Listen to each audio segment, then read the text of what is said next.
Moi, il y a des pensées en moi. Mais moi, je ne pense pas, car je ne décide pas des pensées qui s'imposent en moi. Ces pensées me traversent, je les ressens, je les exprime, mais je ne décide pas de ces pensées qui s'imposent en moi.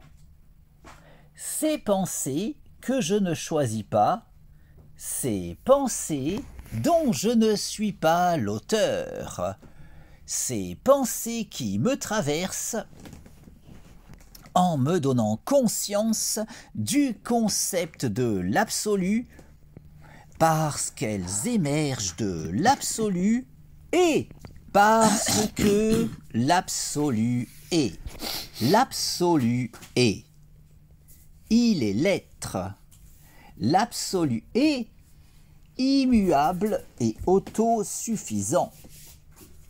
Il est la conscience absolue qui pense tout, qui pense le tout.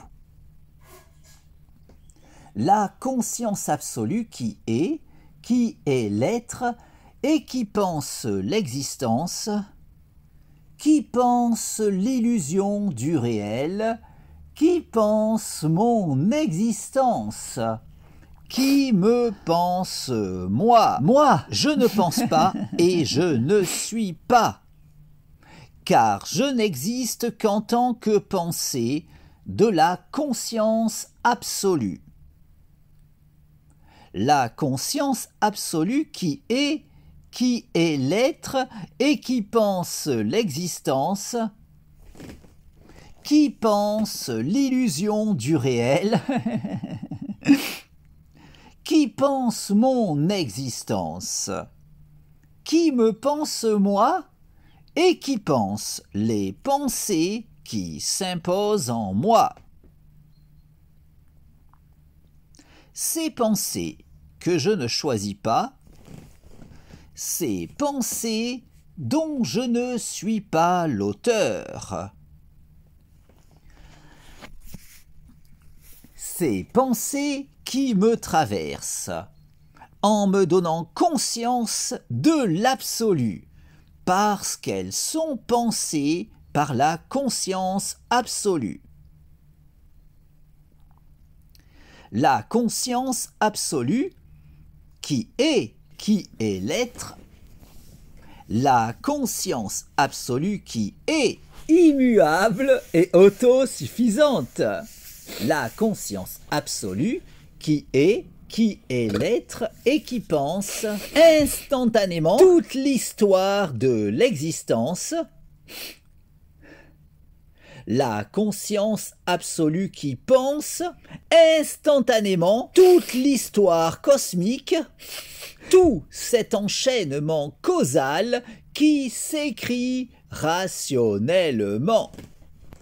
Toute cette suite de causes et d'effets qui s'articule logiquement, toute la causalité qui s'organise selon cette logique fondamentale qu'est la raison.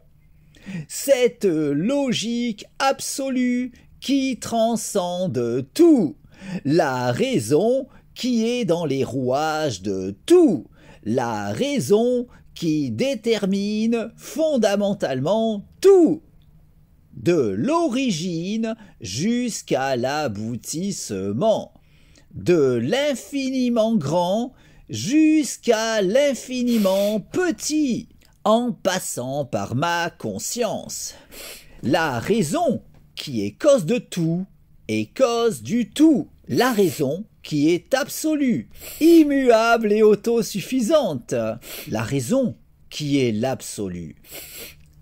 La conscience absolue qui pense tout, qui pense le tout. La conscience absolue qui est l'être et qui pense l'existence, qui pense l'illusion du réel, qui pense mon existence, qui me pense moi et qui pense ma conscience, me donnant accès à la connaissance, puisque tout provient de la raison, et parce que ma conscience peut entendre la raison. Un entendement pouvant être optimisé en se disciplinant à cultiver cette harmonisation entre la psyché et la raison qu'est le raisonnement. Au point qu'en dépit des limites évidentes de mon entendement personnel, tant que je m'appliquerai à m'investir dans le perfectionnement de mon aptitude personnelle d'écoute de la raison, je pourrai assurément continuer d'en apprendre toujours davantage sur tout, en étant assuré de pouvoir indéfiniment aller toujours plus loin, encore plus loin, sur la voie de la vérité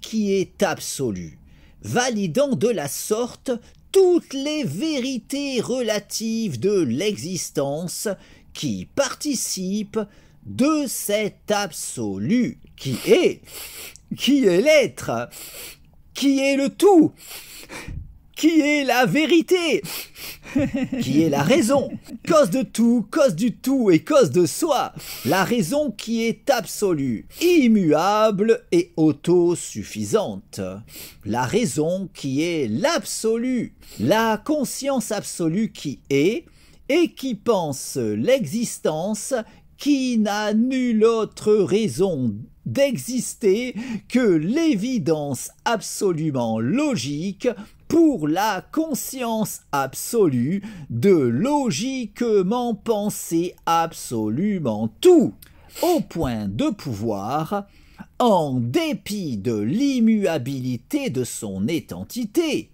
vivre malgré tout toutes les expériences à travers toutes celles qui auront été vécues durant toute la durée de l'histoire cosmique, logiquement pensée instantanément dans son intégralité par la conscience absolue, qui appréhendera également parallèlement en toute logique toutes les variations logiquement possibles de l'enchaînement causal, en pensant évidemment instantanément autant de réalités alternatives dans l'immuabilité de son étentité, de sorte que la conscience absolue qui est, malgré l'immuabilité de son étentité, vit tout de même toutes les expériences possibles en pensant instantanément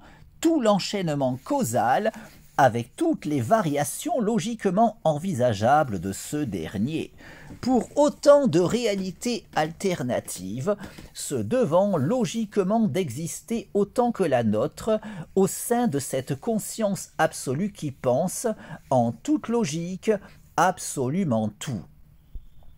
De l'origine jusqu'à l'aboutissement, de l'infiniment grand jusqu'à l'infiniment petit, en passant par ma propre existence, tout en pensant évidemment les pensées traversant ma conscience. Ces pensées qui s'imposent en moi sans que je ne puisse décider de leur teneur, ces pensées que je perçois et partage sans pouvoir rationnellement les considérer véritablement miennes, ces pensées qui me traversent en me donnant conscience de l'absolu parce qu'elles sont pensées par la conscience absolue qui est et qui pense l'existence, qui pense l'illusion du réel, qui pense mon existence, qui me pense moi et qui pense les pensées qui s'imposent en moi, en comprenant nécessairement toutes les idées émergeant de ces pensées qui me traversent, dont évidemment tous les mondes imaginaires pouvant émerger de ces pensées dont je ne suis pas l'auteur. Autant de mondes qui ne doivent leur existence, fussent-elles uniquement dans ces pensées s'imposant en ma psyché, qu'en raison de l'évidence absolue de devoir logiquement exister dans la conscience absolue. puisqu'au vu de son statut, cette dernière ne saurait manquer de penser quoi que ce soit, au point qu'en raison de son absolutisme, cette conscience qui est, en toute logique, la seule et unique véritable conscience qui, étant absolue, pensera logiquement tout, de l'origine jusqu'à l'aboutissement, de l'infiniment grand jusqu'à l'infiniment petit, en passant par ma conscience, en comprenant évidemment les pensées s'imposant en cette dernière, y compris, en toute logique, tout monde imaginaire pouvant émerger de ces pensées que je ne choisis pas.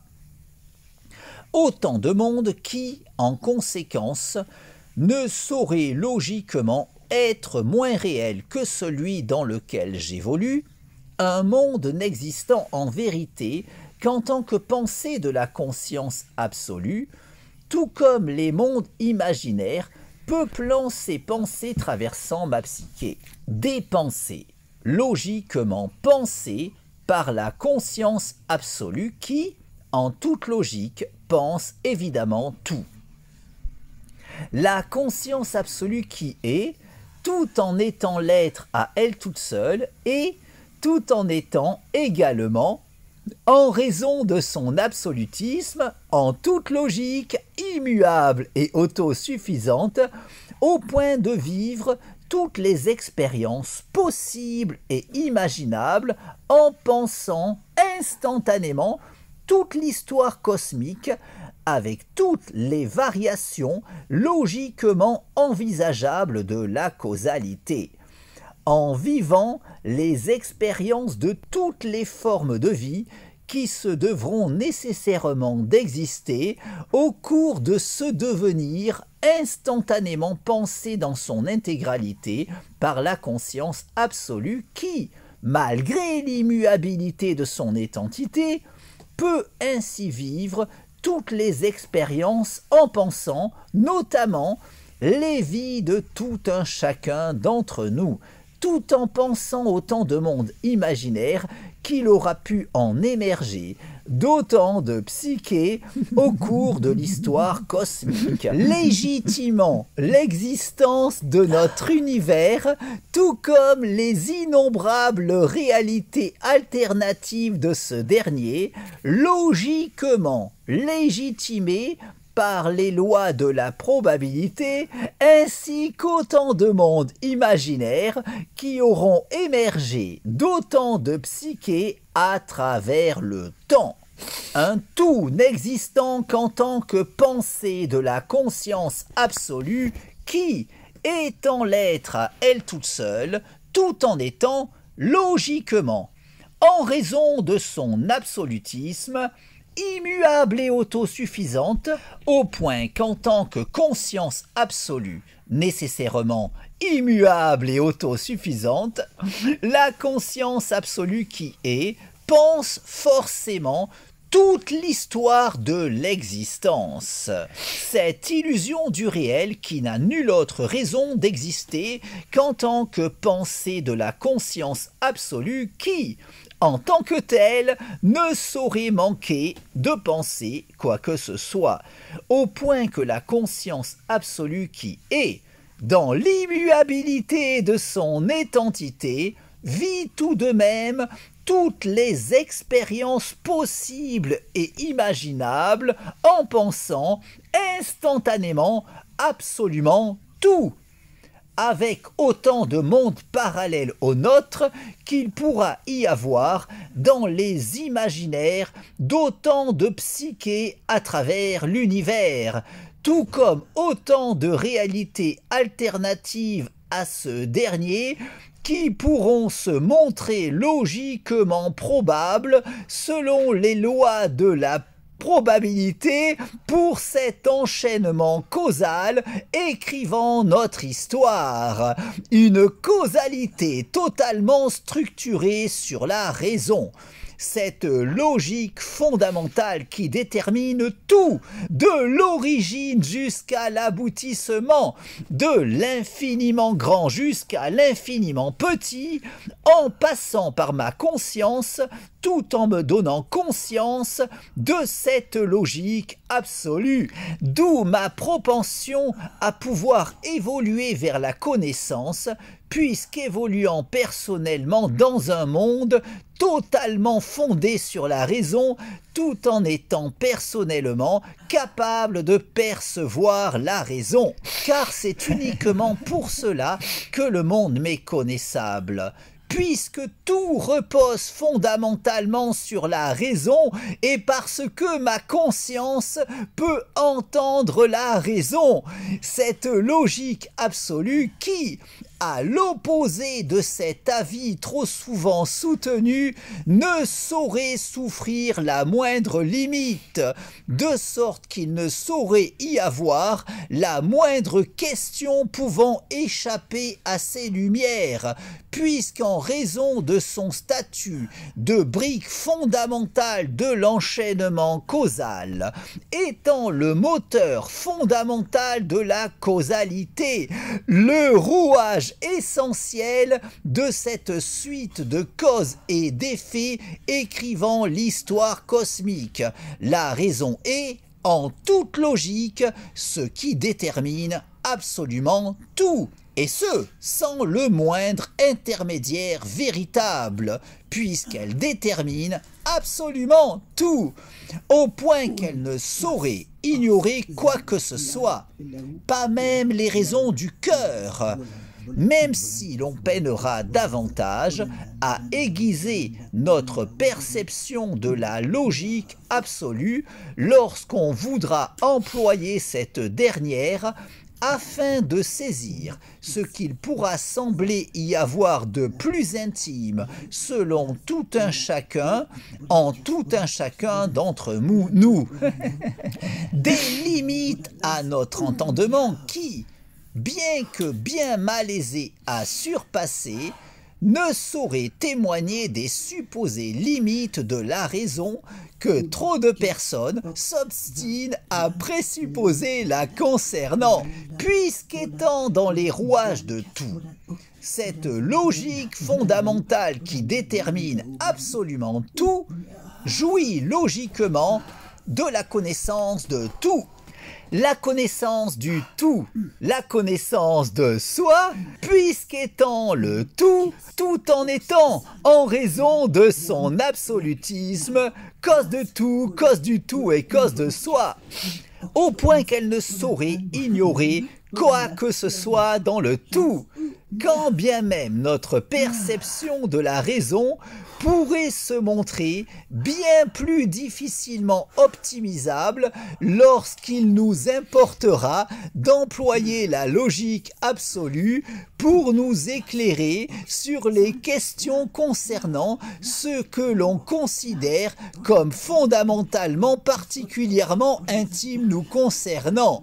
Même si, en raison de la nature de la raison, étant donné que cette dernière détermine absolument tout, tout comme en raison de notre capacité à connaître le monde, tout comme à optimiser notre connaissance concernant ce dernier, puisqu'alors qu'il aurait pu nous être totalement étranger, quand bien même le fait que le monde nous soit connaissable ait tendance à se trouver considéré comme un acquis allant de soi, au point qu'il est peu courant de s'interroger sur les raisons expliquant cette connaissabilité du monde à notre égard, alors qu'en s'arrêtant sur la question, on pourrait déjà reconnaître qu'il n'allait pas forcément de soi que le monde nous soit connaissable, puisqu'en vérité, notre environnement aurait pu échapper totalement à notre entendement, de sorte qu'il convient, dans une démarche philosophique se voulant des plus objectives, de s'interroger sur notre propension à pouvoir saisir intellectuellement le monde dans lequel nous vivons, en constatant que bien qu'il aurait pu se révéler aussi bien totalement insaisissable à notre intellect, le fait qu'il en soit tout autrement ne s'explique pas immédiatement.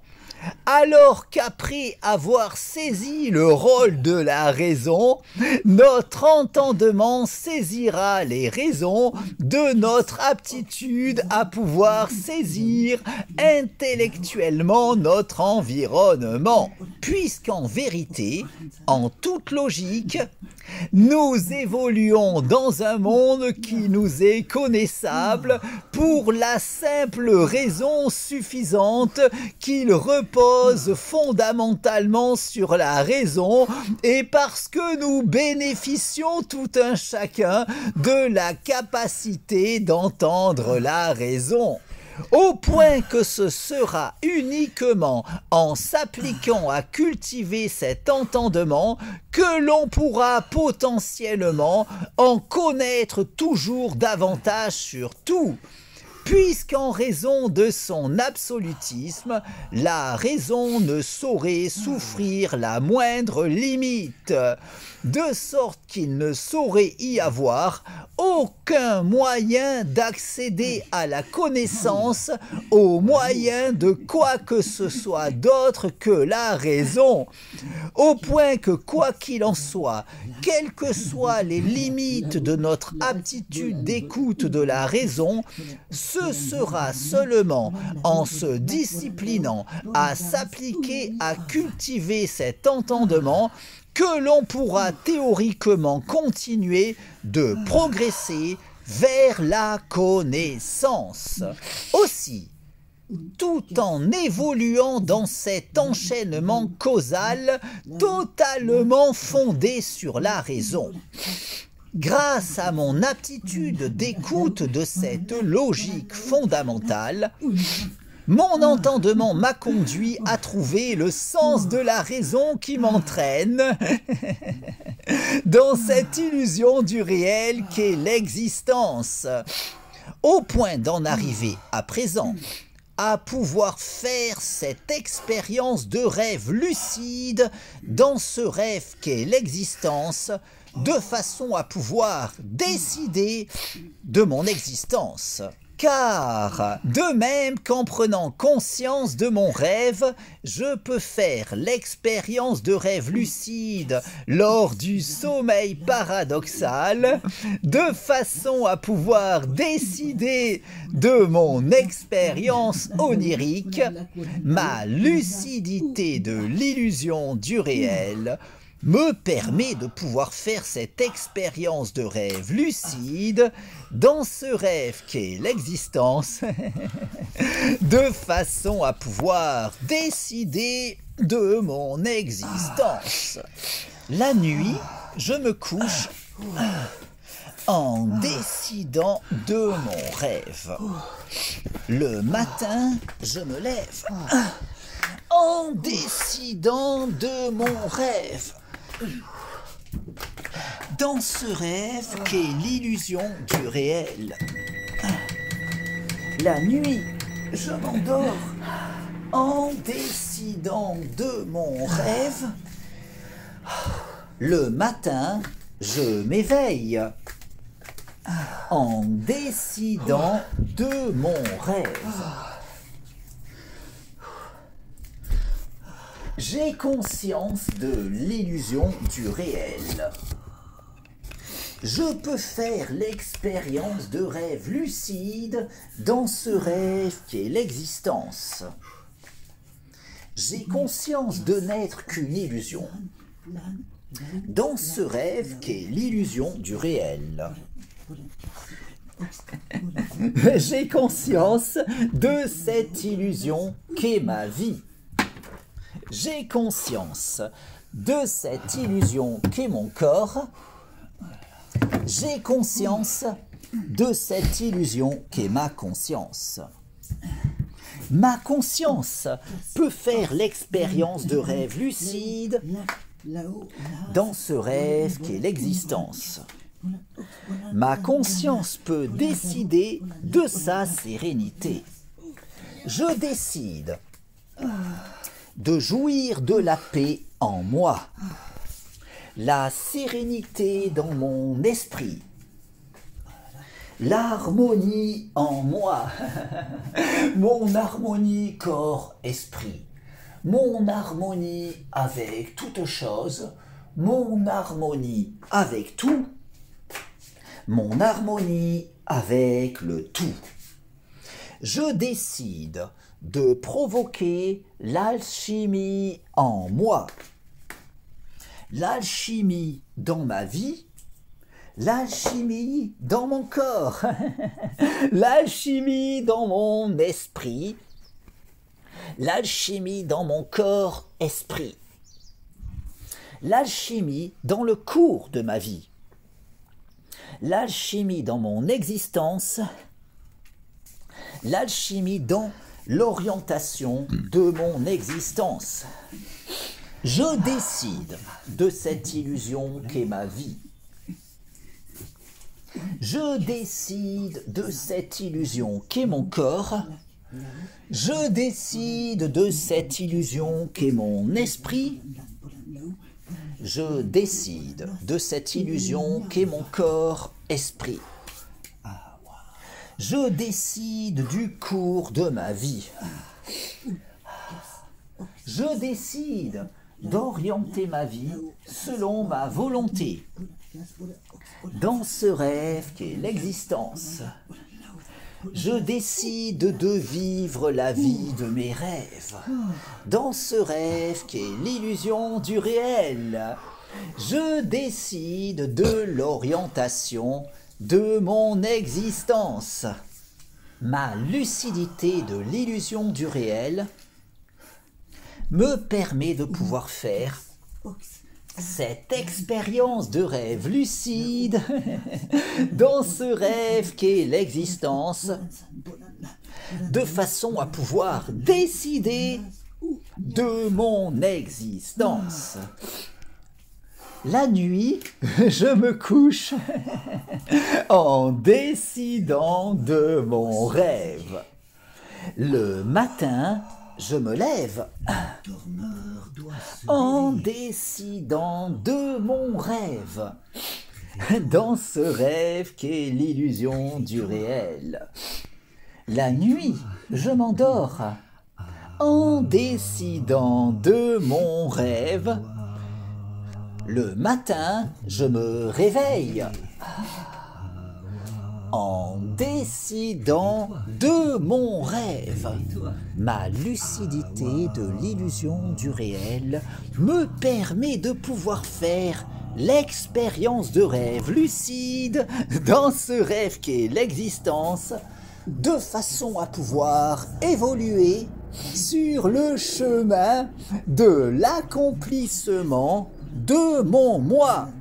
Car davantage je cultiverai ma lucidité, davantage je pourrai aller plus loin, toujours plus loin, n'ayant nulle autre limite que celle que je m'imposerai, de sorte qu'en cultivant toujours davantage ma lucidité, je pourrai toujours davantage poursuivre mon cheminement sur la voie de l'ascension de mon moi. Awa. La nuit, je me couche en décidant de mon rêve. Le matin, je me lève en décidant de mon rêve. Dans ce rêve qu'est l'illusion du réel. La nuit, je m'endors en décidant de mon rêve. Le matin, je m'éveille en décidant de mon rêve. Awa. Ma lucidité de l'illusion du réel me permet de pouvoir faire l'expérience de rêve lucide. Dans ce rêve qu'est l'existence, de façon à pouvoir décider de mon existence. Je décide de cette illusion qu'est ma vie. Je décide de cette illusion qu'est mon corps. Je décide de cette illusion qu'est mon esprit. Je décide de cette illusion qu'est mon corps-esprit. Je décide de jouir d'une santé optimale. Je décide de jouir d'un corps en bonne santé. Je décide de jouir d'une santé optimale, corps-esprit. Je décide de jouir d'une jeunesse éternelle. Je décide de vivre éternellement. Je décide de vivre éternellement en jouissant d'une jeunesse éternelle et d'une santé optimale corps-esprit.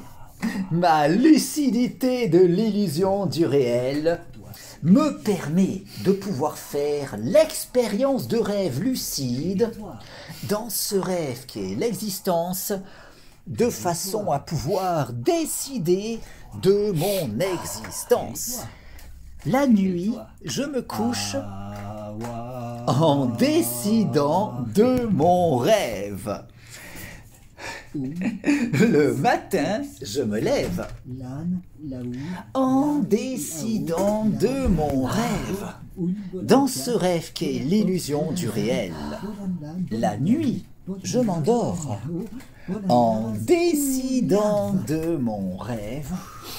Le matin, je m'éveille en décidant de mon rêve.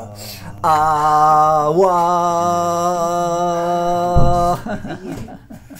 Ma lucidité de l'illusion du réel me permet de pouvoir faire l'expérience de rêve lucide dans ce rêve qu'est l'existence, de façon à pouvoir évoluer sur la voie de l'ascension de mon moi.